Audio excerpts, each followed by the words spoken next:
The days of the Andals were numbered. One by one, their so-called kings were bending the knee or facing the wrath of Aegon Targaryen. Aegon of old Valyria. Aegon who was blood of the dragon. When Aegon came demanding fealty, King Harren the Black ruled as far east as the Trident. Other kings like the Starks could kneel, but Harren was Ironborn, and the Ironborn must be beaten. In Harrenhal, he had the mightiest castle in Westeros, and the army to defend it. But Aegon did not intend a siege.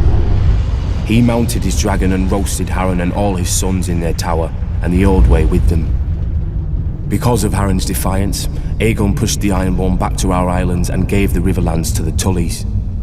But he did allow the Ironborn to choose who would lead them. The old River Kings, Storm Kings, and the Kings of the Rock spilled blood here for thousands of years, squabbling like children over a new toy, until the Ironborn came and spanked them with their axes. Under Harren the Black, their kingdom stretched all the way to the God's Eye, where they built the largest castle Westeros had ever seen. Maesters teach that Harren was a fool, but he had some sense. If you're going to enslave and torture an entire people, you best have thick walls to hide behind.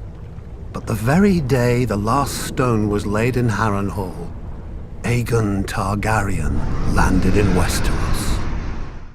Arwen Horror, born to a king who had a fleet he didn't sail, and swords he didn't blood. As an unruly and worthless youngest son, Harwin was sent away to the east to vanish, and so he did. But when his father died, Harwin returned to the Iron Islands for the Kingsmoot. An elder brother objected, so an elder brother fell off a horse, and at the Kingsmoot no man objected. Harwin launched his father's ships for Westeros and took 10 times the Iron Islands from its weak lords, who never expected to face an Ironborn king as skilled on land as at sea. For Harwin had reaped with Eastern pirates and served with Eastern sellswords and learned more of war than the Ironborn could imagine. After Aegon and his dragons burned our last king, Harren the Black, and broke our armies, the defeated Ironborn chose my ancestor, Rickon Greyjoy, as Lord of the Iron Islands, not king.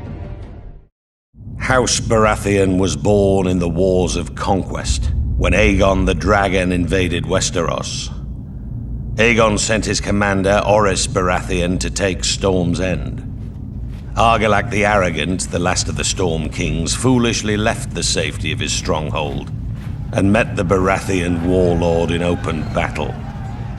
Argilac was soundly defeated, and Orys took his lands, his holdings, and his daughter. Orys was said to be a half-brother to Aegon Targaryen.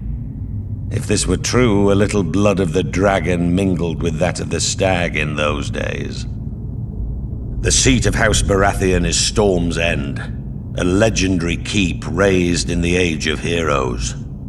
It overlooks Shipbreaker's Bay, where legend has it that Durin, the first Storm King, raised the keep with the aid of Bran the Builder of House Stark, forging a centuries-long connection with the Stormlands and the North. After Aegon's conquest of the Seven Kingdoms, the Baratheons remained loyal enough to the crown, while Targaryen kings came and went. But loyalty has its limits. After defeating the Iron Men at Harrenhal and slaying the last of the Storm Kings, Aegon and his sisters, Rhaenys and Visenya, set their sights on other prizes: the gold mines of the Rock and the fertile lands of the Reach. King Loren Lannister of the Rock and King Mern Gardener of the Reach foolishly thought their combined armies could beat back the Targaryen host. They rode forth together, their proud banners flapping in the wind, and faced off against Aegon in a vast golden field of wheat. The two kings commanded a massive force of nearly 60,000, and it appeared the day was theirs, until Aegon unleashed all 3 of his dragons for the first and only time. Each beast was named after the Valyrian gods of Aegon's forefathers. Visenya rode Vhagar, whose fiery breath could melt armor. Rhaenys rode Meraxes, whose jaws were big enough to swallow a horse whole. Greatest of all was Balerion the Black Dread, with fire dark as night and wings so huge whole towns were covered in shadow when he flew overhead. This magnificent creature was ridden by Aegon himself. 4,000 men were bathed in glorious dragon flame that day, on what came to be known as the Field of Fire. King Mern was among the dead, and House Gardener died with him. His stewards, the Tyrells, surrendered his ancestral stronghold of Highgarden to Aegon, and were appointed Lords Paramount of the Reach and Wardens of the South. When Loren Lannister witnessed Mern's fate, he wisely bent the knee. Aegon spared Loren's life, and the Lannisters were made Lords Paramount of the Westerlands and Wardens of the West. Unlike the Lannisters, Starks, and Arryns, we were never kings in our own right. House Gardener ruled the Reach since the Dawn Age, and we were their stewards. While they warred to enrich their already rich domain, we managed their castle of Highgarden. But then Aegon Targaryen landed with his dragons. Nobody knows why the Gardener King took the field against him. Anyone could see that a man who grows flowers should beware a man who grows fire-breathing monsters. But maybe it wasn't wholly his idea. Maybe someone whispered in his ear about all the face he'd lose with the other 6 kings if he stayed home. The rest is history. The last Gardener King lost his face, along with his body, and his steward Harlan Tyrell promptly yielded Highgarden to Aegon. My grandmother swears that Harlan was like most of our men and grew up banging steel together too loudly for a thought to penetrate. But luckily, his wife had better sense.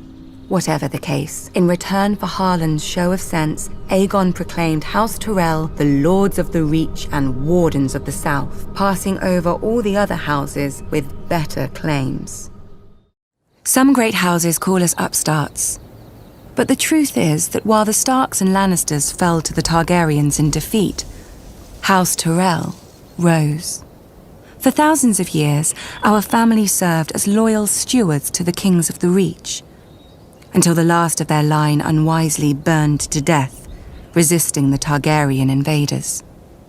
To save the Reach from a similar fate, we yielded the castle of Highgarden to Aegon and his sisters. In gratitude, the Targaryens gave House Tyrell dominion over the Reach, and we became lords of the castle in which, for generations, we had served. When Aegon the Conqueror was earning his name, House Hightower traded its loyalty to the Gardeners for his confirmation of their rights, welcoming him with open arms and open gates. House Hightower bent the knee to Aegon to spare the city from his dragons. I would think such insinuations and insults beneath even you, Qyburn. And again, mockery of one's betters is the trade of fools. I wouldn't know. The Starks reigned as kings for thousands of years, even withstanding the invasion of the Andals. As the southern kingdoms fell and the children of the forest were driven away, the north stood strong, maintaining its religious customs and its way of life. Eventually, the reign of the Kings of Winter came to an end with the coming of Aegon the Conqueror. After Aegon and his dragons destroyed the combined armies of the Reach and the Rock at the Field of Fire, King Torrhen Stark bent the knee and swore fealty to the Targaryen dynasty in order to spare the destruction of Winterfell and his people. He was forever after known as the King Who Knelt. As a reward for his submission, Aegon named Torrhen Lord of Winterfell and Warden of the North. Aegon the Conqueror arrived in Westeros. House Arryn bent the knee to Aegon and his dragons, and were allowed to maintain the control of the region as Lords Paramount of the Vale and Wardens of the East. King's Landing is both a city and a curse. Aegon the Conqueror was the first king to land there. His first conquest, a tiny village at the mouth of the Blackwater River where he raised a wooden fort. When it became clear that Aegon would earn his title, people flocked to the fort and renamed it King's Landing in his honor. The ploy succeeded, and Aegon chose King's Landing for his capital over older and more beautiful cities like Old Town and anywhere else. The carrying of royal favor thus became the foundation of the city, and blood its bricks. Eventually, after centuries of courtship, House Martell got into bed with the Targaryens. We took King Daeron II and his sister for our own before they could take each other, and 6 kingdoms became 7. Even now, I do not blame my ancestors. One look at those long, silver locks. It is not every day a man gets to ride a dragon. Aegon's conquest was assured. In a short time, the so-called 7 kingdoms were melted down in the heat of the dragon's flame and transformed into a single realm. Aegon would forever be known as Aegon the Conqueror.